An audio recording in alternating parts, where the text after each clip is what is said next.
And आज हमारा topic of discussion है मेंटेनेंस ऑफ एन RX 100।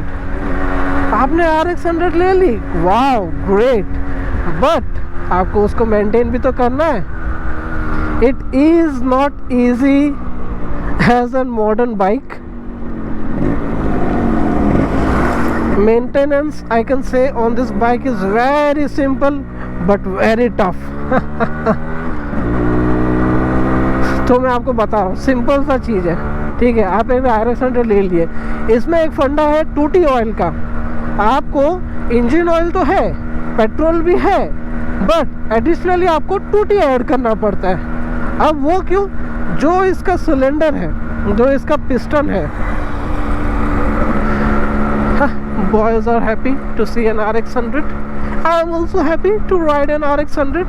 तो जो इसका पिस्टन है वहाँ तक इंजन ऑयल पहुँचता नहीं है, उसके लिए 2T अलग से लुब्रिकेटिंग एजेंट के लिए काम करता है, जो आपका 2 स्ट्रोक व्हीकल्स में यूज़ होता ही है। तो इसका 2T का एक अलग से यहाँ पे टैंक होता है, 2T पंप बोल सकते हैं उसको, ठीक है। वो कंटिन्यूसली आपके गाड़ी में 2T इंजन ऑयल और पेट्रोल के साथ एक मिक्सचर होता है और वो गाड़ी में कंबशन होता है। तो आप समझ गए, 3 लिक्विड्स आप यूज़ कर रहे हैं, क्या क्या? Petrol, engine oil and 2T oil. तो 2T आपको एक अलग से लगता ही है अपने बाइक पे।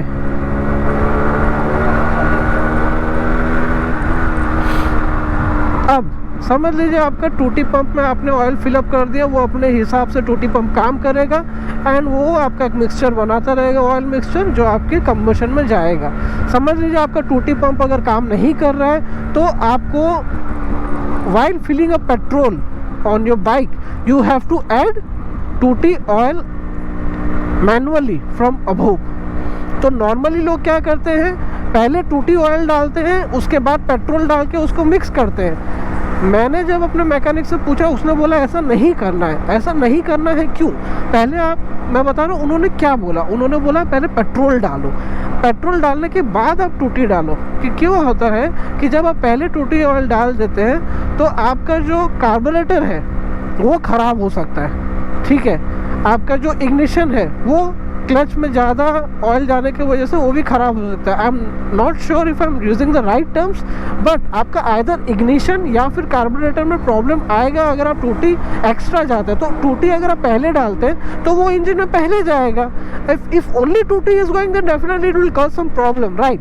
तो आप पहले पेट्रोल डालिए, ऊपर से आप 2T डालिए अगर आपका 2T पंप काम नहीं कर रहा है। अब 2T का हिसाब क्या है मैं आपको बताता हूँ। तो नॉर्मली लोग 30 ml पर लीटर, 30 ml पर litre you need to add 2T oil manually from above. So आपने 10 लीटर पेट्रोल इसमें भरा लिया है, 8, 9, 10 लीटर जितना आपने भराया, ठीक है, इनटू आप 30 कर दीजिए और उस हिसाब से आप चलाइए। समझ लीजिए आपने 10 लीटर भरा है तो 300 ml 2T डाल दीजिए, ठीक है।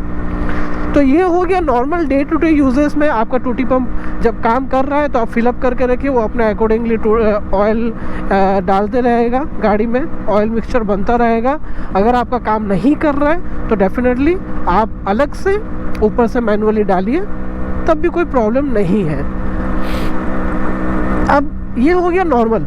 अब जब लॉन्ग राइड्स पे जा रहे हैं तो आपका इंजन बहुत स्ट्रेस्ड आउट होता है, ठीक है। तो उसमें जो रेकमेंडेड है कि लॉन्ग राइड्स पे आप अगर 2T पंप आपका काम भी कर रहा है तो एडिशनली 10 ml पर लीटर आप ऐड कर दीजिए मैनुअली, ताकि वो मिक्सचर बहुत अच्छे से रहे और आपके गाड़ी पे ज़्यादा प्रेशर ना आए।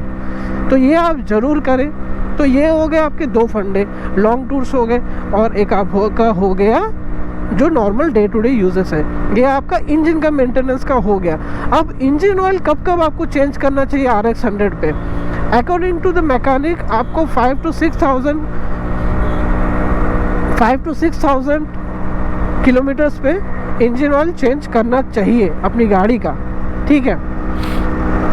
That is what it is advised. And 2T जो आप यूज़ करें वो सर्वो का यूज़ करें, क्योंकि वो कंपनी प्रेस्क्राइब्ड है। मैं भी सर्वो का यूज़ कर रहा हूँ and it is not a sponsored post. 35 subscriber में कोई स्पॉन्सरशिप नहीं देने वाला, this is a hard reality of this world. तो मैं बोल रहा हूँ कि मैं सर्वो का ही यूज़ कर रहा हूँ। मुझे लोकल भी दूसरे ब्रांड्स मिले, लेकिन मैं लिया नहीं, मतलब मिले एज इन मैं दुकान में खोजने गया तो उसने बोला सर्वो का नहीं है भाई, ये सब कंपनी का है। तो मैंने बोला नहीं भाई, सर्वो का है तो दे। तो मुझे मुश्किल से सर्वो का लास्ट में मिल ही गया। ऑनलाइन फ्लिपकार्ट और अमेजोन में मैंने बहुत ढूंढा, लेकिन मुझे सर्वो का टूटी ऑयल नहीं मिला। तो आप बेटर अरेंज करिए लोकली कहीं से, आपके लिए बेटर होगा। तो ये हो गया टूटी का बात। एनजीके बहुत ही अच्छा ब्रांड है, कॉस्टली ब्रांड है। बॉश वगैरह का यूज़ करने मना किया है क्योंकि वो जल्दी फूक जाता है। तो इसका जो यहाँ पे आप देखें तो हमारे पास जो स्पार्क प्लग है वो एनजीके का है। तो स्पार्क प्लग आप एनजीके का यूज़ करें, बेटर रहेगा। मेरे पास एक स्पेयर स्पार्क प्लग है, तो इनकेस अभी कुछ अगर ज़्यादा कुछ वो ये हो गया, ख़राब हो गया, कार्बन वगैरह हो गया, तो मैं दूसरा लगा लूँगा। तो दूसरा भी मेरे पास एनजीके का है। तो ये स्पार्क प्लग की बात हो गई। अब और क्या रहा, अब गाड़ी का इंटीरियर का हो गया, इंजन का हो गया। आपको कार्बोरेटर क्लीन करवाना है तो आप एक मैकेनिक से ज़रूर करवाइए, क्योंकि ये लोकल बोले तो लेमन टर्म जैसे हम बोले कि हम अनाड़ियों के लिए नहीं है, एक प्रोफेशनल मैकेनिक ही करवाए। और हाँ, mechanic plays an important role in maintaining your bike. Choose a good mechanic, okay. And how to get a good mechanic, वो मैकेनिक पहले तो आपका खर्चा नहीं करवाना चाहेगा। You won't be willing to like unnecessary खर्चा नहीं करवाएगा कि नहीं आप ऐसा करिए, ये मत लगाइए, इसके बदले ये लगा लीजिए, ठीक है। वो अच्छे एडवाइस देगा, तो आपको भी ऐसा फील होगा कि नहीं ये मैकेनिक अच्छा है। और किसी भी मैकेनिक के पास अगर हो सके तो टाइम दे के खड़े होके काम करवाइए, तो आपको भी पता चले कि आपके बाइक में क्या लगा है, और आपको एक आइडिया होना चाहिए कि आपके बाइक में क्या क्या लगना चाहिए और क्या पार्ट्स यूज़ हुए हैं, क्या है नहीं है, ठीक है। तो ये हो गया मैकेनिक का बात। इंटीरियर का बात हम कर लिए कि इंटरनल पार्ट्स, इंजन हो गया, कार्बोरेटर हो गया, स्पार्क प्लग हो गया। बाकी पिस्टन वगैरह का इशू आया तो भाई जय श्री राम, आपका हो गया है काम, ठीक है। बाकी एक्सटीरियर के लिए क्या है, अच्छे से वॉश करिए, इसमें बहुत ज़्यादा जंग लगती है, ठीक है। तो जंग लगने का ये देखिए, यहाँ हैंडल में जंग लगा हुआ है, यहाँ पे जंग लगा हुआ है पूरा।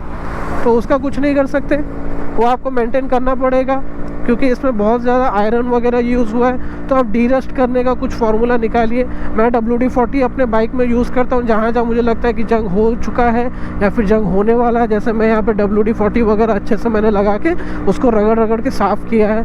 WD-40 आप एक कपड़े पे लें और जितना भी क्रोम पार्ट्स है सब पे घस डालें, ठीक है।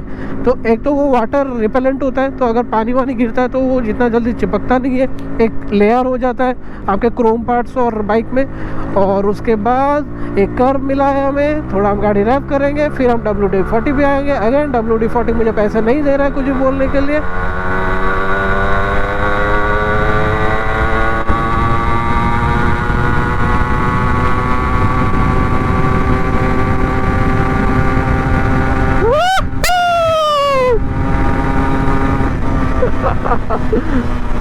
"34-year-old bike that is doing 120."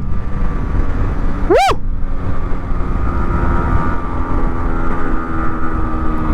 तो ये रहा आपके मेंटेनेंस के बाद। आप WD-40 लगाएं और अच्छे से गाड़ी को पॉलिश करके रखें। Keep it as a baby, connect with it, love it, it is your bike, you take care of it and it will definitely take care of you. बाकी छोटे मोटे खर्चे तो आते रहेंगे, वो आपको निपटाना है। इलेक्ट्रिकल प्रॉब्लम कुछ आ गया वगैरह, वो आप देख लीजिए, वो आपको करना पड़ेगा। हम यहाँ रुकेंगे थोड़ा सा, आपको बाइक की आवाज़ सुनाई जाएगी। अभी कोई गाड़ी नहीं है। ये हमारी नंदी, कल मैंने पॉलिश किया था, लेकिन मेरे भांजे साहब ने थोड़ा सा इस पे कर दिया है कारनामा। अच्छी लग रही है, ब्यूटीफुल लग रही है।